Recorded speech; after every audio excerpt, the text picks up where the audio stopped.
deegaanka Dharkeengeeyo oo muddooyinkii dambe ay ka taagnaayeen colaado u dhaxeeya beelo walaala oo wada dega deegaankaas ayaa maanta waxaa lagu guuleystay in la soo afjaro deegaanka colaada ka taagnayd odayaasha iyo waxgaradka ka soo jeeda magaalada Laascaanood ee xarunta gobolka Sool ayaa muddooyinkan ku foognaasay u damin lahaayeen colaadahan u dhaxeeya beelaha walaalaha ee dirta ku dhaxmartay deegaanka Dharkeengeeyo ee xarunta gobolka Sool hadaba odayaasha iyo waxgaradka ka soo jeeda magaalada Laascaanood ee xarunta gobolka Sool ayaa ku guuleystay in ay kala labadii maleeshiyad beelood ee ku dagaalamay deegaanka Dharkeengeeyo hadda waxaa degan oo fifaalo nabadeed uu ka muuqda deegaanka Dharkeengeeyo oo muddooyinkan ay ku dagaalamayeen beelo walaala oo wada dega deegaankaasi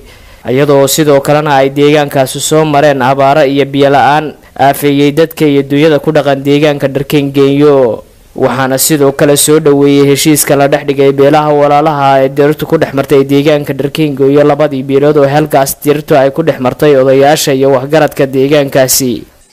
lubaanka dinba ugu riday ku dhaxshaday qofkii aad aragtay inuu lubaanka idin ku ridayo iska ilaaliya dadku warxuma tashiilku waa badan yahay Soomaalidu waxay tiri beenay xagaad ku nooshahay laba qoys oo isqabtay dhexdooda joogaabay tiri halkaas la iga helaa meelka la iga halkaas ku hooyata iyada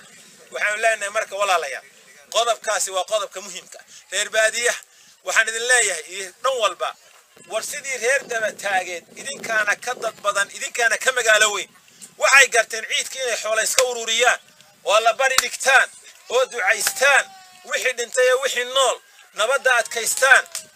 war Soomaali iyagu ariba urursadeen ina geel qalqaatay waanu qaadan intii hadda aan wada joognayna wax dhibaato ana lama kulmin wax xumeeyay ma ana arag iyo tortoon runtii waliba anigu dhul badan baan tagay ilaa wanaagsan baan tagay ilaa geedeer baan tagay dhul badan oo ay baan tagay oo aan soo qaaday ama aan soo qabtay oo shaqaan ka soo qabtay hal qof oo qorista ma arag runtii ka badan ilaa geedeer ilaa wanaagsan ilaa badan baan maray oo ayda ma arag runtii dadku runtii aad iyo aad u doonayaan nabadda وأرين وناكسن وهويان شوشكي وابحي شركينا واقوري وناقي النبات قليل يا عافيمات كينا متقانا وصوقلي إن شاء الله وحيو الرجين إن هالكا إنا كسي صعوته وإلى هاي دبيشا عافيمات يسبدل كمارتي وكيري أبارتي أولاد وإسرائيل نبدي أمنيكي يا إيمانكي يا الروبكي نويسر سوار راعين ولا بيان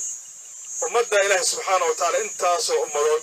arrimood u ka dhigay ummad isku mid ah isku qof ah isku ehla isku rixim ah isku qaraabo ah waxa maxaa ku raahdaa inay dambi ugu weyn la kala galo ama dhiig rasbanaysta